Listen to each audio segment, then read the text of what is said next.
Welcome back to another Cinema Talks video, and in this video, we're going to be ranking Stranger Things characters in Stranger Things Season 5, Volume 1. So now the countdown begins for Stranger Things Season 5, Volume 2, and 3. So in this video, I'm going to be ranking characters so far in Season 5, Volume 1. Now, this is my own personal opinion, but let me know your guys' rankings down below in the comments, and let's get started in the video. So starting off with a couple honorable mentions, I have to shout out Karen Wheeler for going absolutely crazy on that Demogorgon with that wine bottle. I also do need to give another honorable mention to Erica Sinclair. So as you guys know, in episode 3, they set a trap for the Demogorgon, and Erica was a pretty big role in that trap because she basically put some sleeping pills inside Derek's family's pies and helped them to eat the pie so that they could save the family. I mean, that scene when she said, "I told you to eat your pie," was great. And I think it might be a really iconic moment from Season 5. Another honorable mention goes to Joyce in this season because to me it just feels like she's still stuck in that overprotective mom role. But I mean, she is really good at playing that role in this series. And I love that scene where she has the axe and she's defending the kids from the Demogorgon while they're in the barn. She also does try to go up to Vecna when he enters in episode 4, but I'll touch more upon that in a bit. And my next honorable mention goes to Max Mayfield because she was just great in this season overall. And I mean, Sadie Sink is such a great actor in Stranger Things.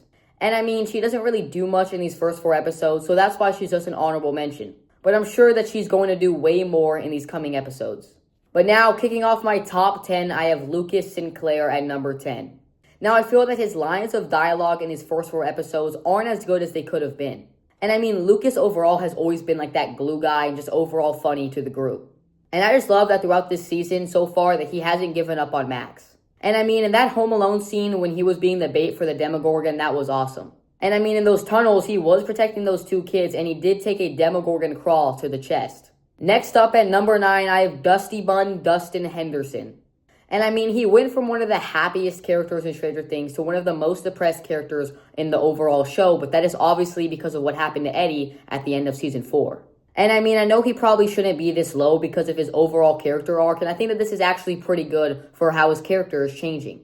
And I know that his relationship with Steve in the season wasn't as good as many people wanted it to be. But remember, we still have this shot of them 2 hugging, which could actually be in the next volume.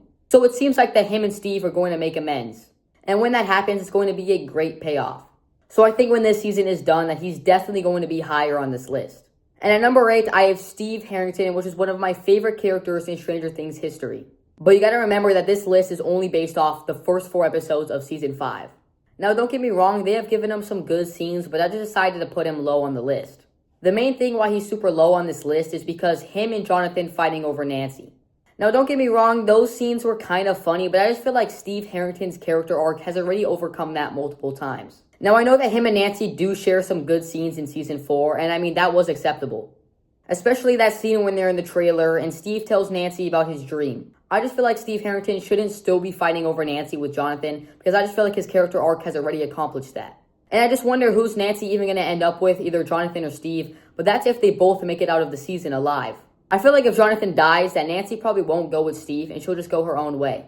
And remember that Jonathan does still have that ring that he was going to propose to Nancy with, but I just feel like he shouldn't propose to Nancy in the situation that she's in. Because, I mean, both of her parents are in the hospital right now, and I just don't think it would be a good moment to propose to her with everything that's going on. But a lot of people do think that Steve Harrington was mostly annoying in this season, but I personally just think that he was right at mostly everything he was talking about. And at number 7, I have to go with the party leader himself, Mike Wheeler. A lot of people do think that Mike Wheeler wasn't as good in the last 2 seasons and that he was kind of sidelined.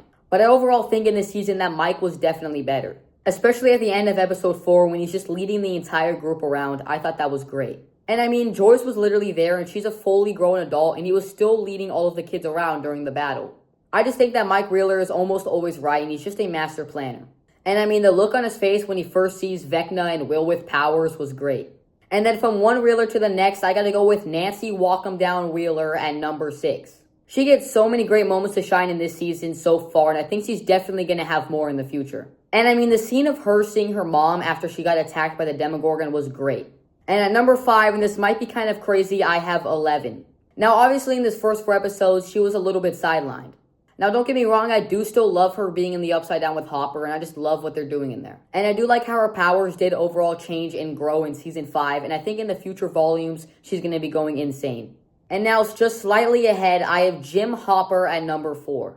And I mean, I have some mixed reactions about Hopper in this season. I just feel like when he's in the Upside Down with Elle, he's still a little bit too protective of her, but obviously he has the right to do that, which I believe. And I mean, when he was talking to Eleven and saying, I love you and I'm proud of you, I really thought he was going to go out. And I hope in Volume 2 and 3 that he's going to be moving crazy. Now, at number 3, I have Rockin' Robin herself, who's the voice of Squawk in this season. And I mean, she was great in this season. She had so many different good relationships with different characters. And I do like how her and Vicky are now in a serious good relationship ever since season 3. And you gotta remember, she's the biggest factor for why Will gets powers at the end of episode 4.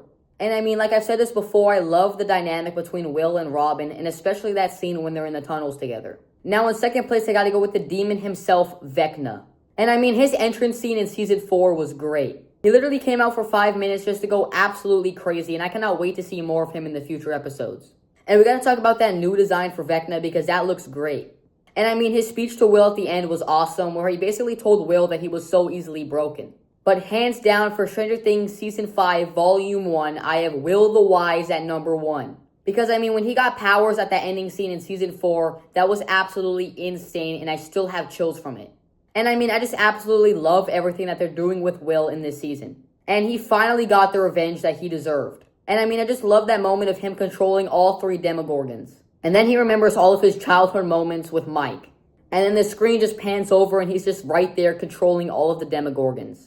I just feel that this is one of the best character arcs in Stranger Things. So that is just how I would rank my top 10 favorite characters of Stranger Things Season 5, Volume 1. Thank you guys for watching, and let me know you guys' list down below, and I'll catch you guys in the next one.